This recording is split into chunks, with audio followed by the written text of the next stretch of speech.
Welcome my dear students. I hope आप सब बढ़िया होंगे। तो आज हम पढ़ने वाले हैं एक ऐसे रिवोल्ट के बारे में जिसने ब्रिटिश गवर्नमेंट को हिला कर रख दिया।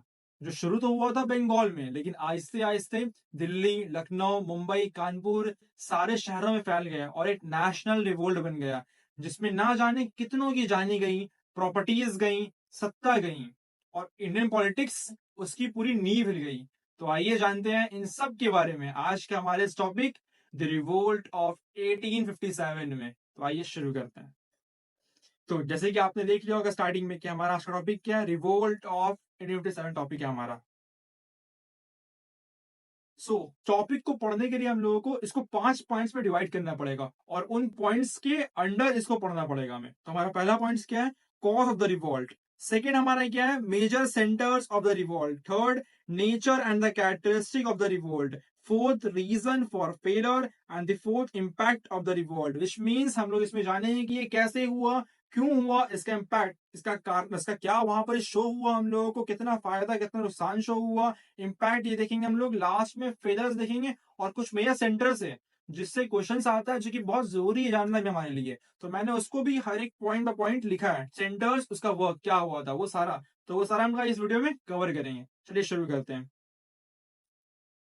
तो हमारा पहला टॉपिक क्या है, कॉज ऑफ द रिवोल्ट, कि कॉजेस क्या था, क्यों ये हुआ है रिवोल्ट, इसके बारे में पढ़ेंगे। तो स्टार्ट करते हैं हम। At Barrackpore in the vicinity of Calcutta, Mangal Pandey as a sepoy of the Bengal. ठीक है, अब यहाँ पर क्या होता है, यहाँ पर ही बात हो रही है बैरकपुर का, जो कहाँ बंगाल में ही पड़ता है। ठीक है, तो मंगल पांडे एक सिपोई, सिपोई मीन्स क्या होता है, जो सिपाही होते हैं। ठीक है, तो मंगल पांडे क्या एक सिपाही है, बंगाल के ही। ठीक है, तो यहां पर ही उनके बारे में बात चल रही है। So regiment fired a shot at a European officer on 29 March 1857। जो क्या करते हैं, शॉट करते हैं, मीन्स गोली चलाते हैं, किसके ऊपर, एक यूरोपियन ऑफिसर के ऊपर। डेट क्या रहता है हमारा, 29 मार्च 1857। इस दिन वो शूट करते हैं यूरोपियन ऑफिसर को। अब ये क्यों करते हैं शूट, और उस टाइम में जब ऑलरेडी पूरा रूल था ब्रिटिश गवर्नमेंट का, जब हम गुलाम थे, उस टाइम में शूट करना ब्रिटिश के ऊपर में, ये बहुत बड़ी बात है। तो वो क्यों करते हैं उस बारे में जानना है हमें। Despite order from the European officer, none came forward to arrest Mangal Pandey. उस टाइम में इनका इतना नाम था और इतना दबदबा था कि इस काम करने के बाद भी किसी में हिम्मत नहीं होते, कोई भी ऑफिसर में, कि जाके इन्हें अरेस्ट कर ले। Mangal Pandey, along with those who disobeyed the order, were arrested and hanged after some time. Which means क्या हो रहा है कि मंगल पांडे और इनके अलावा और जो लोग ऑफिसर्स थे जो ब्रिटिश का बात नहीं माने और उसके अगेंस्ट में काम किए, उन सब लोगों को पकड़ लिया जाता है और कुछ टाइम बाद, तकरीबन कुछ वीक्स बाद, उन लोगों को फांसी दे दी जाती है। Disobedience of the sepoy in the army establishments at Ambala, Lucknow etc. अब यहाँ क्या हो रहा है, यही सिपाहियों का आंदोलन करना, यानी उठाना अपना आवाज, इसका आगाज हो गया था, शुरुआत हो गया था इसी टाइम से, इसी कारण से। Where reported and on 10 May the sepoys of Meerut broke out in revolt। अब यहाँ क्या हो रहा है कि ये आस्ते आस्ते और फेमस हो रहा है और फैल रहा है। ठीक है, अब यहाँ पर जो मीरुट एक जगह है, वहां के सिपाही जो थे वो भी इसमें इन्वॉल्व करते हैं इस रिवॉल्ट में। The rebel sepoys of Meerut broke the prisons, released the prisoners and together marched to Delhi। अब यहाँ पर क्या हो रहा है, रेबल, रेबल मीन्स क्या होता है कि जो अपने कंट्री के लिए लड़े या आवाज उठाए, उन लोग कहते हैं हम रेबल। तो यहाँ क्या हो रहा है कि तो रेबल सिपॉइस, यानी कि जो सोल्जर्स जो कंट्री की रक्षा करते हैं, ठीक है, वो लोग क्या करते हैं, वो लोग एक प्रिजन, जो कि मतलब जेल होता है, उसको वो लोग ब्रोक के तोड़ते हैं। ठीक है, उसके अंदर जितने सिपाही, यानी कि उसके अंदर कितने सिपाही थे और जितने जेल में कैदी थे, उन सारे लोगों को लेते हैं और मार्च में निकल जाते हैं, रैली पे निकल जाते हैं इन लोग, कहां, Delhi. The revolt spread to Awadh, Rohilkhand, Kanpur, Agra, Jhansi, Gwalior and other places of north India. ये रिवोल्ट, जैसे कि मैंने पहले कहा था आपको, कि ये आस्ते आस्ते अलग अलग शहरों में बैठते बढ़ते बढ़ते ये नेशनल रिवोल्ट बनता है। ठीक है, सो यही बता रहा है कि वो आस्ते आस्ते स्प्रेड, मतलब होता है फैलना। वो ओध में हुआ, फिर कानपुर में हुआ, झांसी, आस्ते आस्ते आस्ते बढ़ते ही गया वो। At Kanpur, Nana Sahib assume the leadership of the rebel forces. अब जो कानपुर में इस रिवोल्ट चल रहा था, उसको जो लीड कर रहा था, ठीक है, वो कौन थे, नाना साहेब थे। और इनका नाम याद रखिएगा, नाना साहेब, बहुत इंपॉर्टेंट नेम है। Next, his troops were led by his military adviser Tantia Tope, और उनका जो पूरा काफिला था, जो पूरा, अब सिंपल सी बात है, कोई अगर सेना में होता है, ठीक है, तो उसके ऊपर एक मेन हेड कमांडमेंट होता है जो कि ऑलरेडी कमांड करता है कहाँ वर्क करना है, किसके ऊपर अटैक करना है, क्या करना है वो। तो इनका जो पूरा एक काफिला था, पूरा ट्रूप्स था इन लोगों का, ठीक है, वो लोग जो होते हैं किसका कमांड मानते हैं, तो उस टाइम में एक था तांतिया तोपे, नाना साहब लीड कर रहे हैं, ठीक है, और कमांड मानते हैं, यानी कि जो पूरा परेड संभाल के रख रहा है, ठीक है, लेके चल रहा है, कहाँ जाना करना क्या है बता रहा है, ठीक है, यानी कि तांतिया तोपे सही सॉरी, यानी कि नाना साहब जो ऑर्डर दे रहे हैं तांतिया तोपे उसको बाकी लोगों पर ऑर्डर भी दे रहा है, उनसे करवा भी रहा है, विच मीन्स मेन हेड ऐसा वो बना हुआ है सोल्जर्स के, तो वो हमारा तांतिया तोपे था। Nana Saheb ultimately escaped into the jungles of Nepal, but his end was not known. अब क्या हो रहा है कि इन लोग रिवोल्ट ब्रिटिश पकड़ लेते हैं इन लोग, क्योंकि उन लोगों के पास बेहतर हथियार हैं, तो इन लोग कुछ कर नहीं पाते हैं, बट उसमें क्या होता है कि नाना साहेब जो है, ठीक है, वो जंगल की तरफ भाग जाते हैं, और उनका एंड मतलब उनका अंत उसके बाद क्या हुआ किसी को नहीं पता, कि वो कहाँ गए, कैसे हैं, क्या है, किसी को नहीं पता इस बारे में। Rani Lakshmibai of Jhansi also put up stubborn resistance. She died fighting the British force on 17 June 1857. अब हम लोग अच्छे से पता है रानी लक्ष्मीबाई के बारे में कि वो कितना होनहार, कितने तेज और कितनी अच्छी तलवारबाज थी, ठीक है, और ये पता है हम लोग अच्छे से कि उन्होंने भी जो है ब्रिटिश के अगेंस्ट में वॉर में साथ दिया था एज अ फीमेल। उन्होंने इस काम को बखूबी किया और दिखलाया कि औरत भी कुछ कम नहीं है, अगर वो चाहे तो बहुत कुछ कर सकती है।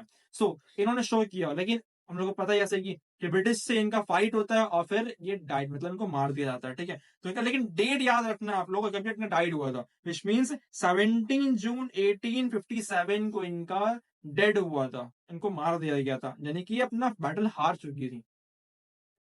Kuwar Singh freed parts of Bihar and helped the rebel forces of Lucknow and Kanpur, but he died of a fatal wound in Bihar. अब यहाँ क्या हो रहा है, एक और बंदे कुंवर सिंह, वो जो है बिहार में जो रेबल फोर्स थे, यानी कि जो लोग कंट्री के लिए लड़ते हैं, वो जो लोग लड़ने निकले थे और जो लोग खुद को ज्वाइन किए थे, किसमें, रिवोल्ट ऑफ 1857 में ज्वाइन किए थे, उन लोगों को हेल्प करना, जगह से, सामान से, और भी बहुत टाइप से हेल्प करना, वो कौन किया था, कुंवर सिंह किया था।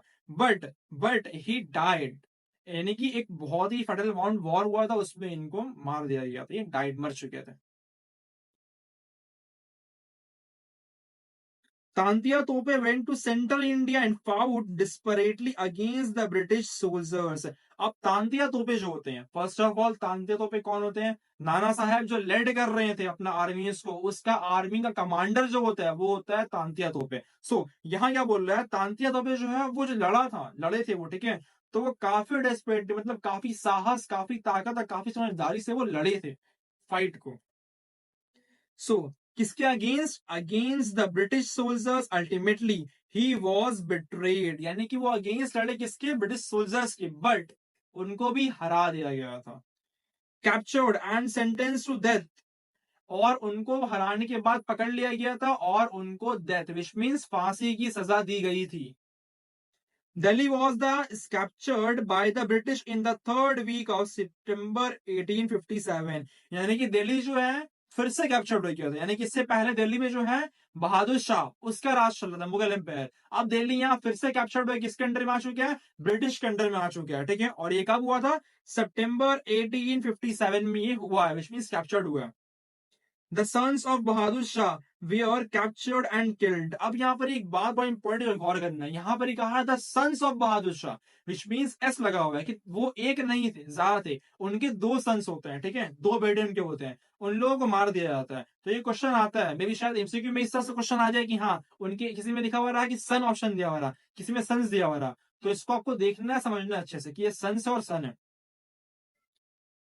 He himself was exiled to Rangoon, present Yangon, और जो बहादुर शाह थे वो खुद को मतलब खुद भाग गए थे वहां से, कहा, यंगून, रंगून जो कहा है आज यांगून में है।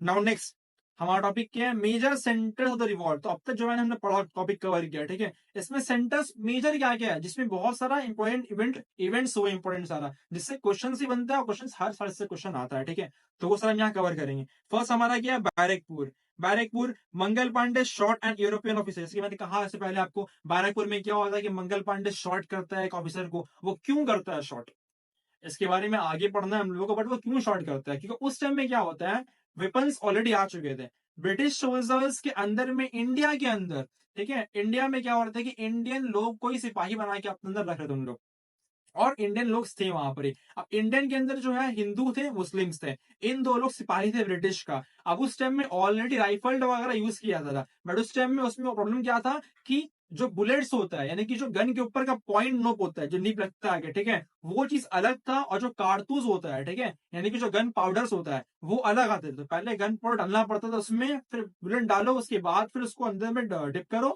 फिर शूट करना पड़ता था हम लोगों को। बट उसके में क्या हुआ था कि नया नया बुलेट और नया नया गन के बारे में उस समय डिस्कवर्ड हुआ था, ठीक है। उसमें क्या था कि इतना बड़ा पैकेट है, वो कागज की फॉइल में रैप किया हुआ है, जस्ट करना है क्या, उसको मुंह से फाड़ना है, आपको अंदर डाल देना, शूट कर देना। उसके अंदर में एग्जैक्टली मात्रा में कारतूस, विच मीन गन पाउडर और बुलेट अंदर भरा हुआ था पहले से। अब यहाँ पर क्या हो रही थी, उस टाइम में ये बात बाहर आई, क्या आई कि वो जो उसके ऊपर पैकेट लगाया, सील किया हुआ है उस बुलेट को, जिसको दांत से किसके फाड़ना पड़ता है, फिर उसको उसमें जो है यूज करना पड़ता है, ठीक है। तो उस समय में क्या बात आई कि ये चीज जो है वो स्लटर हाउस, यानी कि जो स्लटर हाउस होते हैं हमारे पिग एंड काउ के, इन दोनों के फैट्स के मिला के बनते हैं। अब उस समय, जैसे मैंने पहले कहा आपको कि इंडिया में इंडियन सिपाही को ही जो है ब्रिटिश लोग ले रहे थे, यहीं के लोग रख रहे थे। अब यहाँ पर हिंदू थे और मुस्लिम थे। अब जो हिंदूज है वो बोल रहे हैं कि जो हमारा धर्म है, यानी कि हमारा रिलीजन है, वो हमें इजाजत नहीं दे इस चीज की कि हम किसी भी काऊ का फैट या काऊ का अंदर अंदरूनी पार्ट्स जो होता है, ठीक है, उसको खाएं या चबाएं या कुछ भी कर देखें नहीं। और सेम वैसे जो मुस्लिम्स थे, वो बोल रहे हैं कि नहीं, पिग जो हमारे लिए मना है, तो उसको हम लोग यूज नहीं करेंगे, तो उसका फैट मिक्स कर रहे हैं, तो इसको हम लोग यूज नहीं करेंगे। इस बात का यहाँ रिवोल्ट चलता है। तो यही होता है बैरकपुर में। That's why Mangal Pandey shot करते हैं यूरोपियन ऑफिसर के ऊपर में, जो कि वो बच जाता है। लेकिन नेक्स्ट हमारा पॉइंट इवेंट है Delhi. Delhi, Bahadur Shah Zafar was declared the symbolic leader. जैसे कि मैंने कहा आपको कि दिल्ली में क्या था, किसका लीड था ब्रिटिश से पहले, बहादुर शाह, जो कि मुगल एम्पायर है, वहां पर उसका लीड था, मतलब पहले वो वहां पर ही हेड बना हुआ था।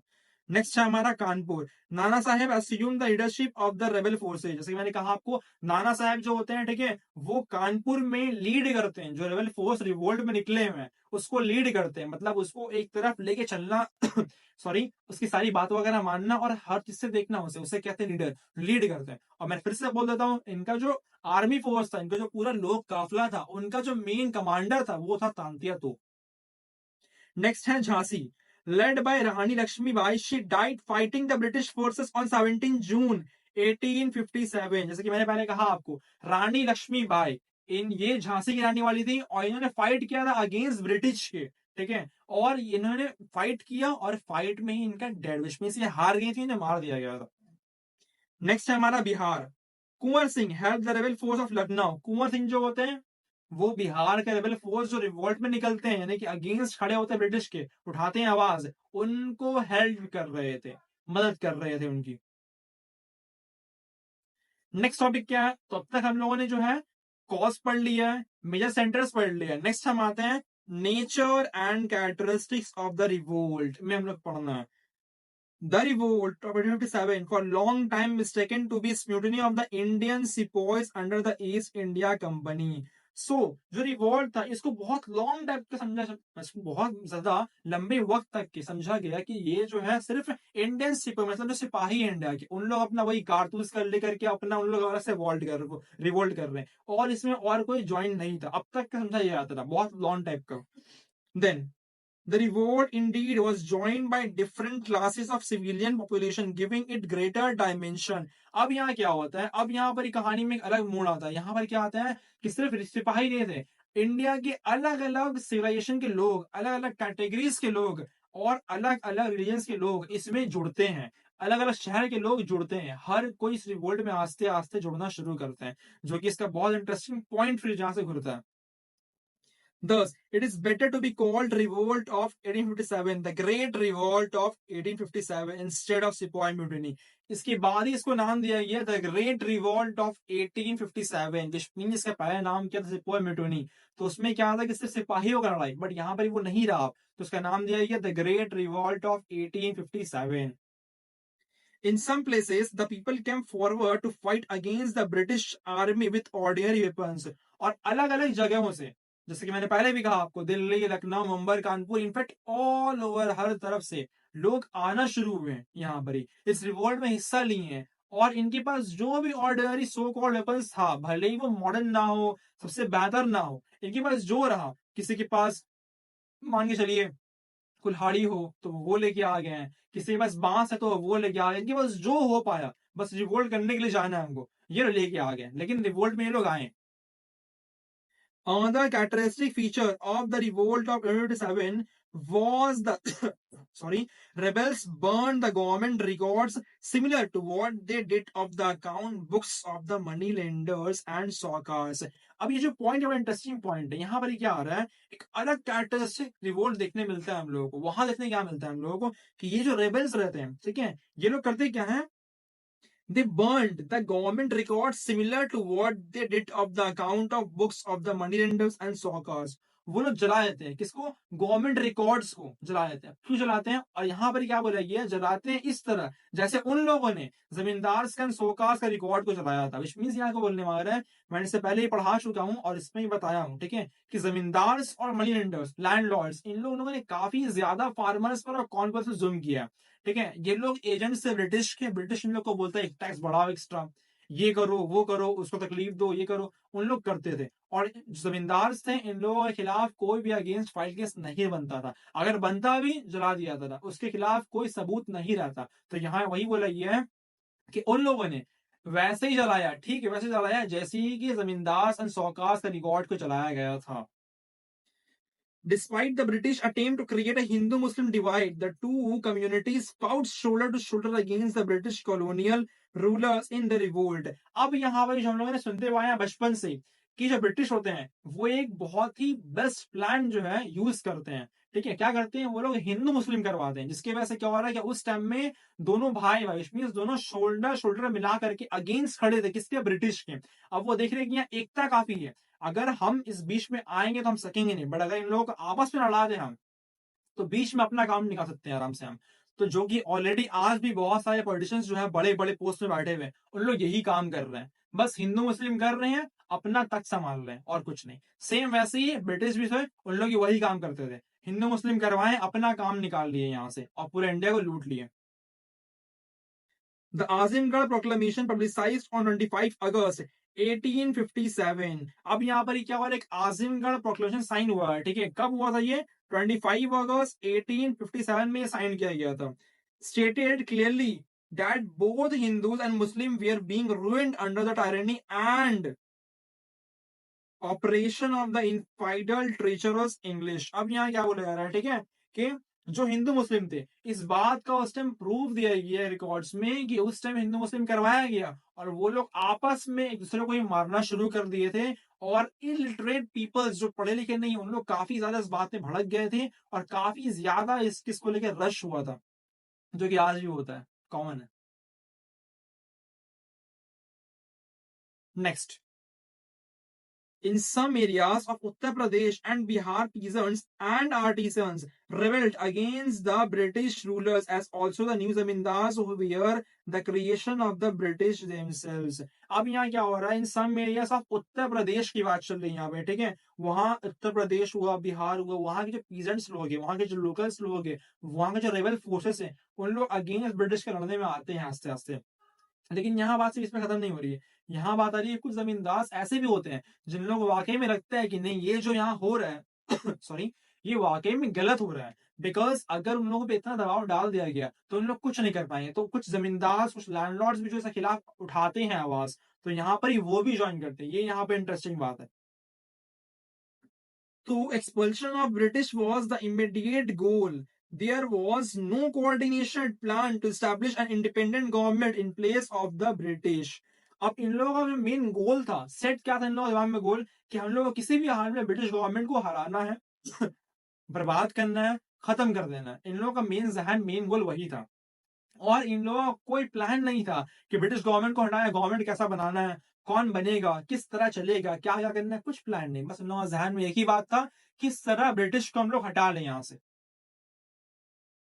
The fact that at least some of the zamindar and taluddars, which means landed magnates, participate in the rebellion would at best give at the feudal character as Jawaharlal Nehru pointed out.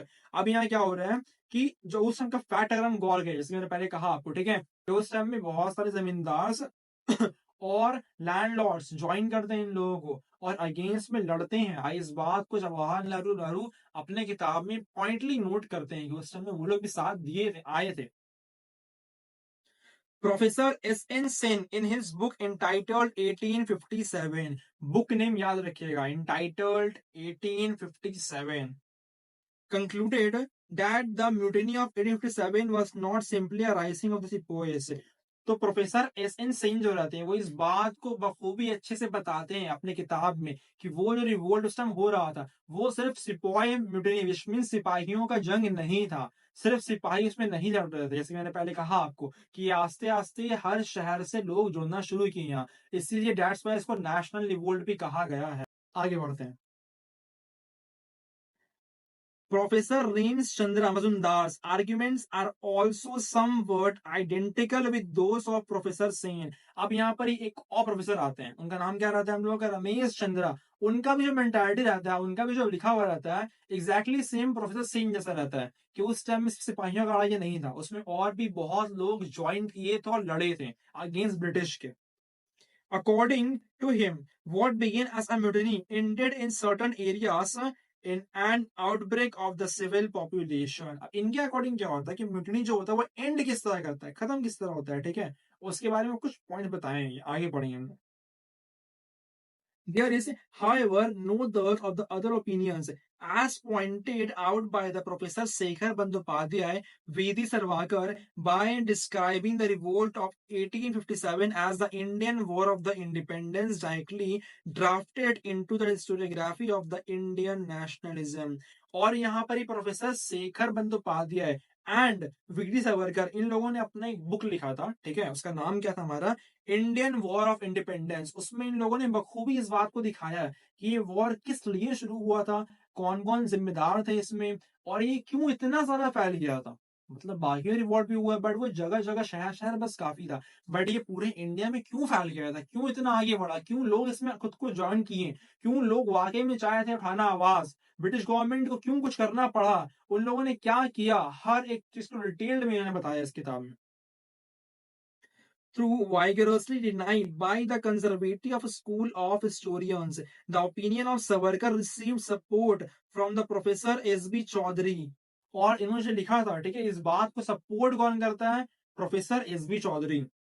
He saw the revolt of 1857 as the first combined attempt of many classes of people to challenge a foreign power। ठीक है, क्यों कहा था ये बात, S B Chaudhary ने क्यों कहा कि प्रोफेसर शेखर बंदोपाध्याय ने लिखा है सही लिखा है, ठीक है, क्योंकि उन्होंने ऑलरेडी देखा था इस चीज को। क्या देखा उन्होंने देखा कि वाकई में रिवोल्ट जो है, ठीक है, ये आस्ते आस्ते अलग मोड़ ले रहा है, कि इसमें क्या हो रहा है कि सिर्फ सिपाही नहीं रह रहे हैं, इसमें आस्ते आस्ते जो कॉमन पीपल है वो ज्वाइन कर रहे हैं इस रिवोल्ट में। यानी कि पहला बार देखने ऐसा मिल रहा है कि जब कॉमन पीपल्स यानी कि वहां के रहने वाले लोग और आसपास के लोग सारे नेशंस मिलकर जो है साथ में एक दूसरा का साथ खड़े हैं और अगेंस्ट अपने गवर्नमेंट के हैं, वो भी गवर्नमेंट फॉरेन पावर से वो बाहर गए, उसके खिलाफ खड़े हैं। ये पहली बार देखने में आया ऐसा। सो हमने अब तक का कॉज पढ़ लिया, सेंटर्स पढ़ लिया, निजाम कैरेक्टरिस्टिक और रिवोल्ट पढ़ लिया। अब हम आते हैं रीजन ऑफ फेलियर, यानी कि ये क्यों फेल हुआ, इसका कारण क्या था, ये जो खत्म हो गया, हार गया। The Bengali intellectuals was apathetic to the revolt of 1857। अब यहाँ क्या हो रहा है, जो बंगाली इंटेलेक्चुअल्स होते हैं, यानी कि उस टाइम के जो बंगाली पढ़े लिखे लोग थे, ठीक है, वो लोग जो हैं ऑलरेडी ब्रिटिश गवर्नमेंट में भी जॉब करते थे। मीन्स क्या है, उन लोग ट्रेड करते थे और सॉरी उन लोग ट्रेड करते थे और साथ में ब्रिटिश गवर्नमेंट के सिपाहियों में थे, और भी बहुत सारे ब्रिटिश पोस्ट वगैरह में उस टाइम में थे, जिसके बारे में ऑलरेडी हम लोगों ने एक मूवी RRR में देखा है, कैसे वो लोग ऑलरेडी इंडियन सिपाहियों को ही अपने अंदर रखते हैं और बड़ा बड़ा पोस्ट में भी रखते हैं, देखते हैं, देखा हम लोगों ने ऑलरेडी। सो यहाँ पर ही वही बात चल रही है कि बंगाली इंटेलेक्चुअल्स जो रहते हैं, ठीक है, वो इस चीज को थोड़ा कम इसमें इंटरेस्ट लेते हैं, ब्लैकिंग इंटरेस्ट करते हैं, ठीक है, इसके बारे में यहाँ दिया हुआ है अपेंथेटिक, तो वही यहाँ दिया हुआ है कि ये इंटरेस्ट कम लेते हैं इस चीज में उन लोग, क्यों? क्यों ऑलरेडी देख रहे हैं कि हम लोग वहीं पर से हम लोग का खाना पीना हो रहा है, वही लोग हम लोग को काम दे रहे हैं, उसकी वजह से हम लोग जो समाज है उसमें हम लोग हाई पोस्ट में रह रहे हैं, फिर ये खत्म हो जाएगा। तो उन लोगों ने यहाँ थोड़ा कम इंटरेस्ट लिया, यानी कि यहाँ पर ही इन लोगों का पावर्स में कुछ कमी आ गया, ये इसका एक मेन कॉज था फेल होने का। In Bengal, Barrackpur, near Calcutta, was the center of initial spark of the revolt of 1857। जैसे कि हमने पहले पढ़ा कि बैरकपुर में मंगल पांडे जो है वो शॉट करता है ऑफिसर के ऊपर में, तो ये फर्स्ट कलकत्ता में ही है, फर्स्ट शुरुआत यहीं से होता है। The revolt broke out over the religious question that the share was conspired to destroy religious of the sepoys over the infiled rifle। और जैसे कि मैंने पहले भी कहा था आपको, यहीं पर लिखा हुआ इसके बारे में, मैंने इसको पहले नहीं बताया था, मैंने बता भी दिया हूँ आपको, ठीक है। बट स्टार्टिंग में मैंने क्यों लिखा नहीं, क्योंकि यहाँ पर ही फिल्म बेचना था मुझे, ठीक है। सो इसमें क्या बताया गया है कि ऑलरेडी कुछ ना कुछ कमी जो है इसके वजह से भी आ रही है, क्योंकि उन लोगों ने इसे हिंदू मुस्लिम के तरफ में थोड़ा बांट दिया था, और लोग बस इनफील्ड राइफल के बारे में बात कर रहे थे, उसी में लड़ रहे थे। ब्रिटिश गवर्नमेंट के पास किसी को बात करने का, उसके खिलाफ बात करने का किसी को हिम्मत नहीं था। This was in tune with the cry of the Orthodox Hindus of the city of Calcutta, who had long suspected that the British were bent on destroying their religion and caste and converting them into Christianity। और उस time में ये काफी दर्द भरा हाल था हिंदुओं का, कि उन लोग जो होते हैं ऑर्थोडॉक्स, विच मीन्स एक चीज पे बिलीव करने वाले, एक को मानकर उसके पीछे चलने वाले, ठीक है। तो उनका जो बिलीफ था, यानी कि उनका जो कास्ट रीजन था, उसको उन लोग ब्रिटिश लोग खराब करे, विच मीन्स यहाँ दोनों की बात मैंने की है, हिंदुओं को भी खराब हो रही है एंड मुस्लिम्स की भी खराब हो रही है, दोनों की बात यहाँ चल रही है, ठीक है।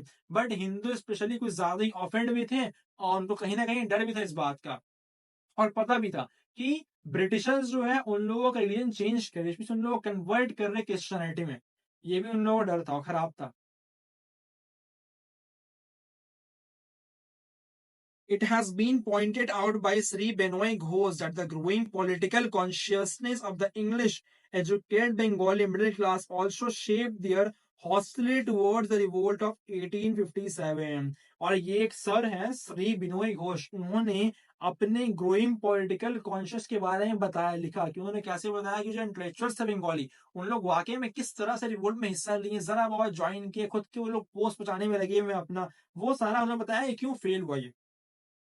The educated Bengali middle class saw no hope in the revolt of 1857। Thus they condemned the rebels of 1857 रहेगा। और जो बंगाली इंटेलेक्चुअल्स थे उन्होंने देखा कि इसमें होप नहीं है, क्यों? क्योंकि उससे उन लोगों का ट्रेड बंद हो जाएगा, उन लोगों का कमाई नहीं हो पाएगा, उन लोग हाई पोस्ट पे नहीं रहेंगे, उन लोगों को माने नहीं रहेगा, तो उन लोगों ने इसमें कम ध्यान दिया, और यही एक बहुत बड़ा कॉज होता है, ठीक है। विच मीन्स यहाँ पर जो फेल की कॉज हम बात करेंगे, ठीक है, दो इन पॉइंट्स में ध्यान दिया गया है जो फेल किस लिए हुआ। पहला फेल किसमें होता है, इन लोगों का एकता नहीं बन पाया। दूसरा फेल क्या हुआ कि अगर पढ़े लिखे लोग आते हैं, अच्छे पोस्ट वाले लोग आते हैं, विच मीन्स इन लोगों को पावर्स मिलता। अगर पढ़े लिखे हैं तो इन लोगों को पढ़ाई से मिलेगा, अगर इन लोग पैसे वाले, ऑब्वियसली अच्छे पोस्ट में काम करे तो पैसे वाले हैं, वहां से पावर्स मिल गया, एंड अच्छे पोस्ट में मतलब इन लोगों को पॉलिटिकल पावर्स भी मिलता। बट इन लोगों ने साथ नहीं दिया, तो यहाँ दूसरा कॉज भी यही निकल गया है कि बंगाली इंटेलेक्चुअल्स की वजह से ये बहुत हद तक का खराबी इसमें रहा। थर्ड क्या होता है कि उन लोगों ने जुड़ा, बट बस नाम का, ना कुछ वक्त ठीक से काम कर रहे हैं, ना ठीक से किसी को करने दे रहे हैं, बस अपना ही ऐसे काम कर रहे हैं, तो ये भी एक खराबी यहाँ निकला। नेक्स्ट हम आते हैं इम्पैक्ट ऑफ द रिवोल्ट, यानी कि इम्पैक्ट क्या पड़ा इस रिवोल्ट का, आसार क्या लिखने मिला हम लोगों को इस रिवोल्ट का। इसमें पढ़ना है क्या हम लोगों को, क्वीन प्रोक्लामेशन ऑफ एक्ट, ये पढ़ना है हम लोगों को इसमें। The impact of the revolt of 1857 was equally felt by the Indians as also the British colonial rulers in India। अब जो इम्पैक्ट हम लोग का ये पड़ा था रिवोल्ट 1857 में, उसमें दोनों को पड़ा था, इंडियंस को भी एंड ब्रिटिश को भी। ब्रिटिश उसको कैसे पड़ा, उसका काम रुक गया, रिवोल्ट्स में उसका बहुत सारा लॉस हुआ, ठीक है। फिर आपका उनका जो सिपाहियों थे वो काफी सारा छोड़ के चले गए, जो थे उन लोगों को कितना मार दिया गया, ये लॉस हुआ, और भी इसके अलावा बहुत सारा लॉस हुआ। इंडियंस का लॉस क्या हुआ, उन लोगों का अपना काम छूट गया, ठीक है, उन लोगों का जान गया, प्रॉपर्टीज गया, और भी इसमें बहुत कुछ लॉस हुआ, विच मीन्स यहाँ पर बोला जा रहा है कि दोनों का ही लॉस हुआ। The British Parliament by an act transferred the control of Indian government from the East India Company to the British Crown। ठीक है, अब यहाँ क्या हो रहा है कि जो ब्रिटिश पार्लियामेंट था, ठीक है, वो उस समय करता क्या है कि वो जो पावर्स होते हैं जो ब्रिटिश के पास था, यानी कि वहां का गवर्नमेंट, वो उससे छीन करके किसको दे दिया जाता है? क्वीन को दे दिया जाता है, ब्रिटिश क्राउन को दे दिया जाता है। The said act known as the Act of for the Better Government of India was passed on 22 अगस्त। और इसी को जो है बेटर गवर्नमेंट ऑफ इंडिया क्या करके पास किया था, कब होता है ये पास एक्ट? 2 अगस्त 1858 को ये एक्ट पास होता है। Queen Victoria, by a proclamation announced on 1 November 1858, directly assumed the responsibility of the Indian administration in her own hands। अब जो ऑलरेडी मैंने कहा कि ये क्वीन के हाथ में दे दिया था, क्वीन विक्टोरिया जो है इसको पब्लिकली आकर के जो है अनाउंस कर दी, कब? 1 नवंबर 1858 में, कि ऑलरेडी मेरे हैंड्स में सारा इंडियन गवर्नमेंट पावर्स आ चुका है, तो उनके अकॉर्डिंग चलेगा। It was in accordance with the Queen's proclamation that the honorific title of Viceroy was added to the designation of the Governor General of India। और according to Queen proclamation उसमें जो viceroy बनता है, means जो Indian government का general बन रहा है उसको कहते हैं viceroy. Lord Canning, so far known as the Governor General for India, became the first Viceroy of India। जैसे कि मैंने कहा कि जो गवर्नर जनरल बनेगा उस टाइम का, उसको क्या कहा गया था? वाइसरॉय कहा गया था। और Lord Canning first viceroy, first Indian governor general बनते हैं। In her proclamation, Queen Victoria also announced certain changes in the governmental policy। अब यहाँ क्या हो रही है कि जब क्वीन विक्टोरिया ने क्वीन प्रोक्लेमेशन जो रहता है, ठीक है, जब वो अपने हैंड में पावर्स लेती हैं तो वो कुछ चेंजेस करती हैं यहाँ के गवर्नमेंट में उस time. henceforth to be proposed by the British government of India, यानी कि वो चेंज करती हैं कुछ ना कुछ। She made it clear that the British government had no desire for further territorial expansion in India। वो इस चीज को क्लियर करते हैं कि ब्रिटिश गवर्नमेंट को और कुछ डिजायर नहीं है, और कुछ चाहत नहीं है, मांग नहीं है इंडियन गवर्नमेंट, फिर इंडियन से कोई चीज मांग नहीं है। The Queen also categorically stated that the British government in India would in no way interfere with the established customs or religion of the Indian people। अब यहाँ क्या हो रहा है कि वो इस बात को भी कंफर्म करती हैं, बताती हैं कि ब्रिटिश गवर्नमेंट जो है अब से इंडियन के इन लोगों का अपने यहाँ का स्टैब्लिश, विच मीन्स यहाँ के लोग, यहाँ का रिलीजन, यहाँ के तरीका, यहाँ का समाज और इस तरह के इतना कुछ आता है, उन सारे में इंटरफेयर मतलब दखल अंदाजी नहीं करेंगे।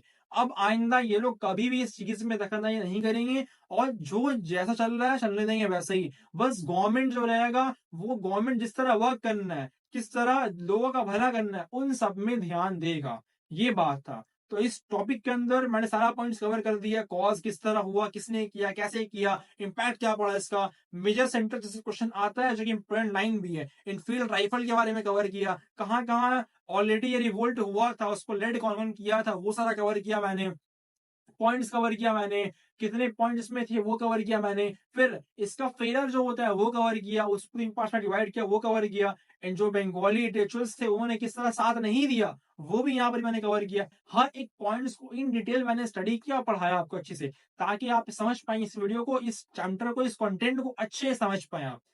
सिंपल सी बात है, अगर आप समझ जाएंगे तो इस चीज को लिखना और पढ़ना बहुत इजी हो जाएगा। और अगर आप समझ गए तो आपको समझ में आया कि वाकई में हमारे इंडियन गवर्नमेंट में कितना कुछ चेंजेस हुआ है और लोगों ने कितना ज्यादा कुर्बानी दिया है हमारे आज के युग को, आज के जनरेशन को लाने के लिए। ये फिर औरतों के बारे में बात की हमने कि आज जो बहुत ज्यादा एक वर्ड सुनने मिलता है फेमिनिस्ट, ठीक है। सो औरत में आज का टाइम में तो हर किसी को चाहिए अपना कि हम बस घुरे फिरे वो करें। औरत में बेस्ट रानी लक्ष्मीबाई का एग्जाम्पल उनका देख लीजिए, उन्होंने कैसे खुद को देखा, संस्कार भी देखा अपना, लोगों को भी देखा, अपने लोग भी देखे, घर वाले भी देखे, इंडियन कंट्री भी देखा, और अगेंस्ट ब्रिटिश के खिलाफ आवाज भी उठाया। एक औरत होकर उन्होंने उठाया आवाज, और सिर्फ आवाज नहीं उठाया बल्कि लड़ा, मैदान में उतर कर लड़ा, लड़ते हुए वो शहीद हुई है, लेकिन उन्होंने हार नहीं मानी। हम लोगों को कभी भी हार नहीं मानना है, हर चीज में, हर जगह पर, हर चीज में हम लोगों को आगे बढ़ना है, और हम लोगों को हराने वाला कोई नहीं है। अगर हम ठान लेंगे कि हम कर लेंगे तो कर लेंगे। एग्जाम भी आ रहा है, अगर हम ठान ले पढ़ना है तो पढ़ना है, हम हर चीज करते हैं, हमारे अंदर एक एबिलिटी है कि हम हर कुछ कर लेंगे।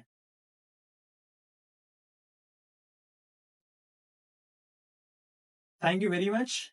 अगर आपको वीडियो अच्छा लगा होगा तो मेक श्योर इस वीडियो को लाइक करें, सब्सक्राइब करें एंड शेयर करें, ताकि इस वीडियो को और भी ज्यादा स्टूडेंट्स देख पाएं और हिस्ट्री को अच्छे से समझ पाएं। Thank you, all the best.